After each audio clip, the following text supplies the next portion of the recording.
안녕하세요. 저는 올해 30대 중후반으로 접어드는 남자입니다. 벌써 몇 년 전 일이긴 한데요.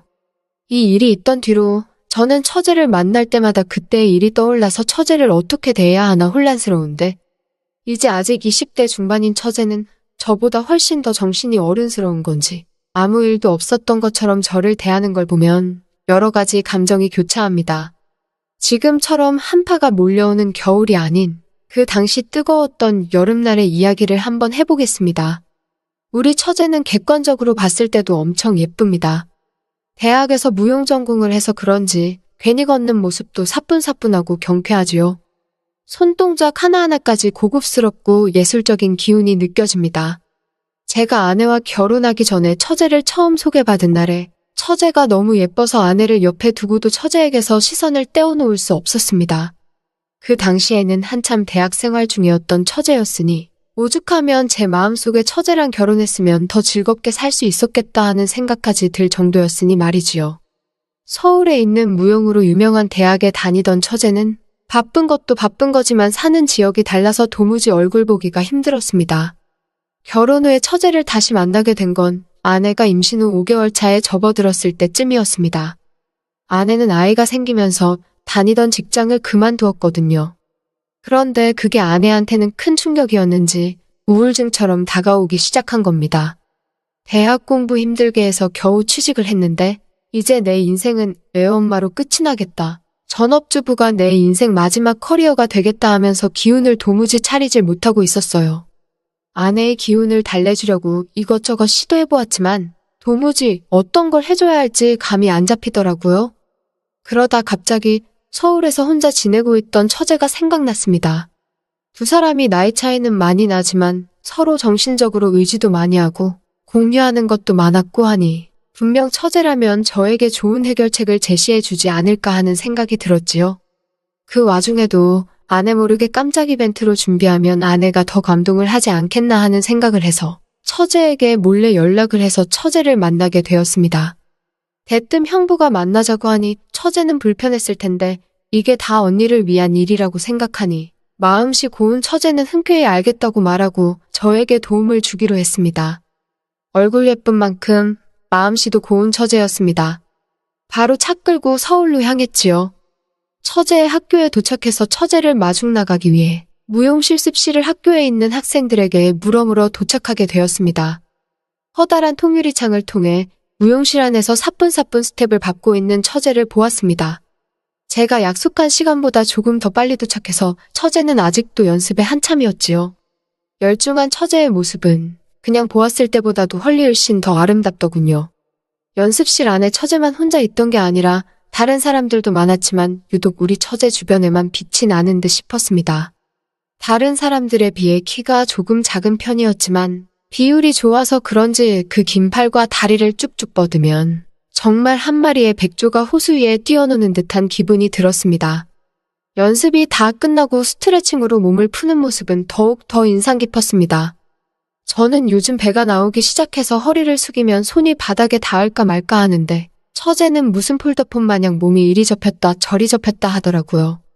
그 중에서도 처제의 열중한 표정과 그 모습은 정말 아름답다 못해 경외스럽기까지 했습니다. 무용실 앞에서 처제를 기다리고 있는데 처제가 형부하고 밝은 목소리로 부르며 저를 눈치채고 다가오더라고요. 방금까지 연습을 한다고 머리를 뒤로 동그랗게 말아 올려 있는데 이마에 송송 나 있는 잔머리까지 그림으로 그려놓은 것 같이 예쁘더라고요. 그런데 저도 모르게 제 인생에서 여자친구를 처음 만나러 나온 그 시절의 저처럼 해실되는 표정을 숨길 수가 없었습니다. 그때가 초여름이라서 저녁 시간이 되면 살짝 쌀쌀한 날이 있었는데 처제는 추위를 대비한 건지 살짝 두께감이 있는 가디건을 입고 있었는데 그 두께감이 있는 옷으로도 처제의 가녀림을 숨길 수가 없었습니다. 마치 색에 끌어안으면 바스라질 것만 같던 처제.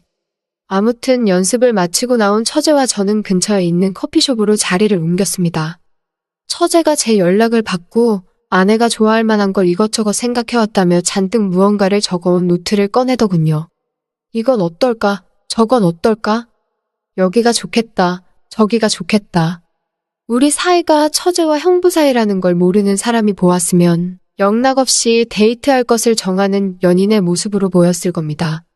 하지만 두 사람이 머리를 맞대고 고민을 해도 전부 다 이미 제가 아내의 기분을 풀어주고자 시도해봤던 일이었습니다.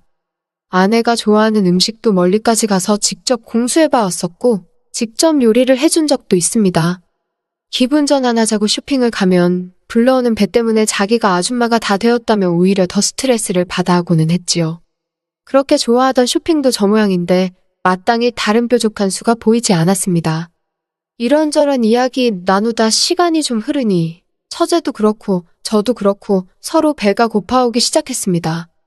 더 이야기한다고 별수도 나오지 않을 것 같고 해서 일단 밥이라도 먹자고 하고 자리를 옮겼습니다. 식사로 뭘 먹는 게 좋을까 하다가 근처에 보이던 중국집으로 자리를 옮겼지요. 처제는 중국집에 가서도 얼마나 여성스러운지. 마음 같아서는 자기도 저처럼 짜장면을 시켜 먹고 싶은데 형부 앞에서 입에 다 묻을까봐 부끄럽다며 메뉴판을 계속 뒤적이더라고요. 형부도 남자라고 의식을 하고 있구나 하는 생각이 들으니 그때부터는 괜히 저도 처제를 의식하게 되더라고요. 점원이 주문을 받으러 왔는데 처제가 아직도 메뉴판을 뒤적이고 있으니 애인분이 아직 준비가 안 되셨나 보다고 조금 있다 오겠다고 하는데 처제가 후다닥 메뉴판을 덮으면서 자기 준비되었다고 하면서 주문을 하더라고요. 처제는 게살볶음밥을 주문했고 점원은 주문을 받고 자리로 돌아갔습니다. 처제는 뭔가 싱글벙글한 미소를 지으면서 제가 형부 애인이래요? 하면서 재밌다고 까르르 웃더라고요. 그런데 그런 처제의 장난이 저한테는 애교처럼 보여지는 게 저도 모르게 입에서 나도 처제가 내 애인이면 좋겠다고 말이 나올 뻔까지 했습니다. 식사가 나오고 나서 처제가 볶음밥을 한술 뜨더니 무언가 생각이 난 듯 말을 꺼내었어요.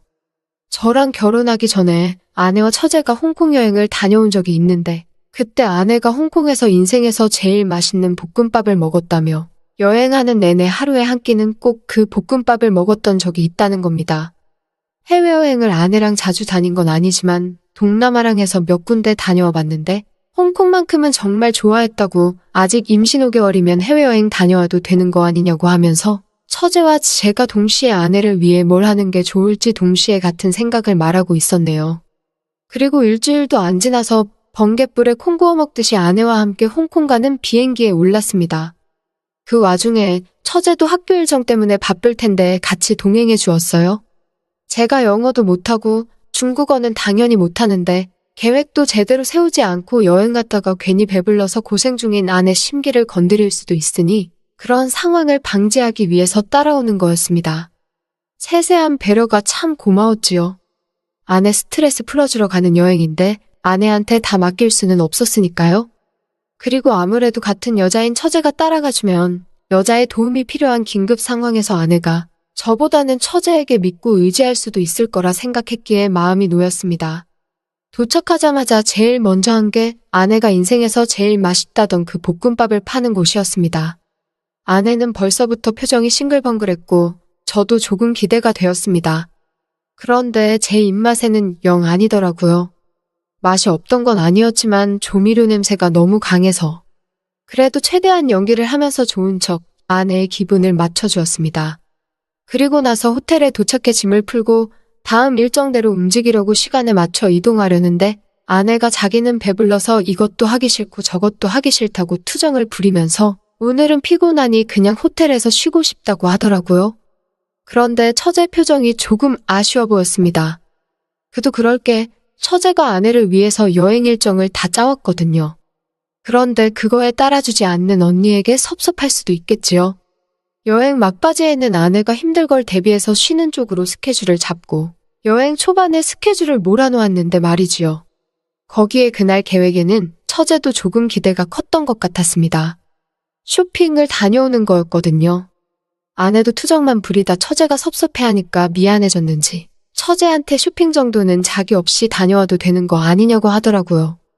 자긴 어차피 배가 나와서 요 근래 쇼핑 가면 우울하기만 하다고 자기는 방에서 쉴 테니 저희 보고 다녀오라고 하더라고요.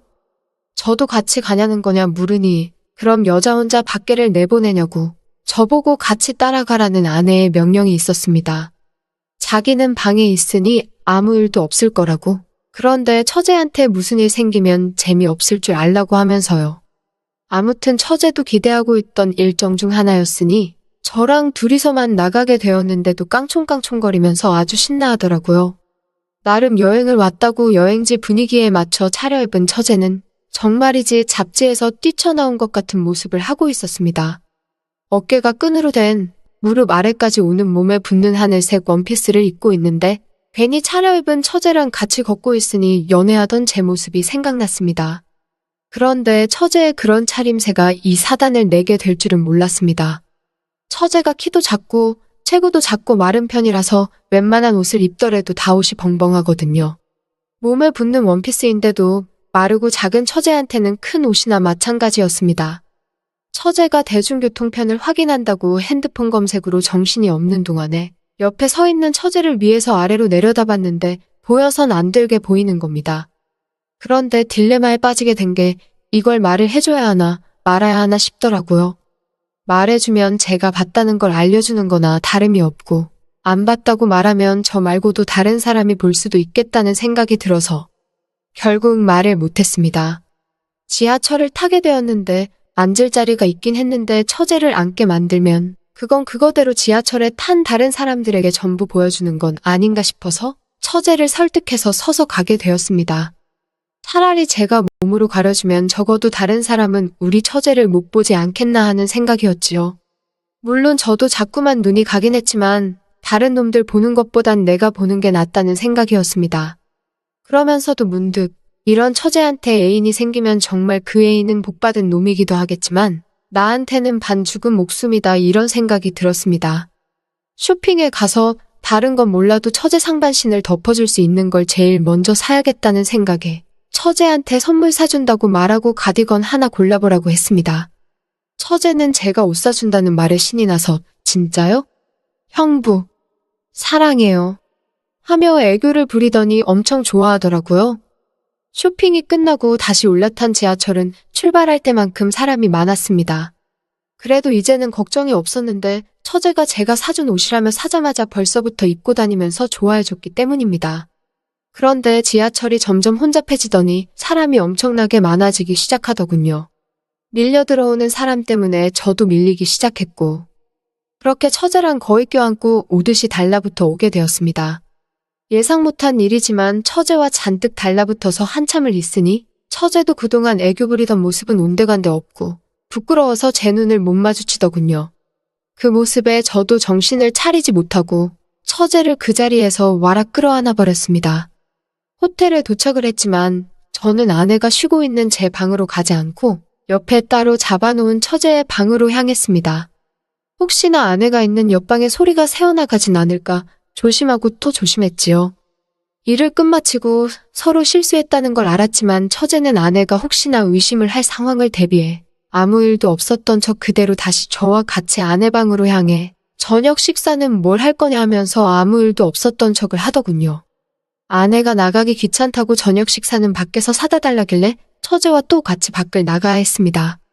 처제는 저한테 자기도 잘못한 게 있으니 마음에 담아두지 말라고. 이건 둘이 같이 비밀로 간직하자고 하는 겁니다. 언니가 아이가 생기면서 형부도 오래 참았을 거 아니냐고. 그러니 자기는 일이 이렇게 된 걸 이해할 수 있다고 하면서 제 탓을 하나도 하지 않는 겁니다. 이렇게 예쁜 데다가 마음씨도 곱고 이해심마저 넓을 수가 있다니. 그 다음 날에도 처제는 아무 일도 없던 것처럼 행동했습니다. 여행은 아무 일도 없이 마무리되었고 그 이후에 5개월이 또 지나서 건강한 아들이 태어나게 되었고요. 처제와는 오히려 여행을 기점으로 더 자주 만나게 되었는데 지나가는 말로 둘만 있을 때 그때의 이야기를 하고는 합니다. 하루는 너무 찰봤던 것 같다, 아쉽다 하면서 장난인지 진심인지 모를 이야기를 툭툭 던질 때가 있습니다. 홍콩에 또 가고 싶은데 같이 갈 사람이 없어서 못 간다고 말하며 아내한테 형부 좀 빌려줄 수 있냐고 물을 때도 있어요. 아내는 당연히 장난으로 받아들이지만 그때 사건이 있던 저로서는 아주 죽을 맛입니다만 갈 수 있다면 한 번 더 이번에는 둘만 해서 같이 다녀오고 싶네요. 벌써 몇 년이나 지난 이야기인데 우리 처제는 그렇게 예쁜데도 그때 이후로 한 번도 남자친구를 만난 적이 없습니다.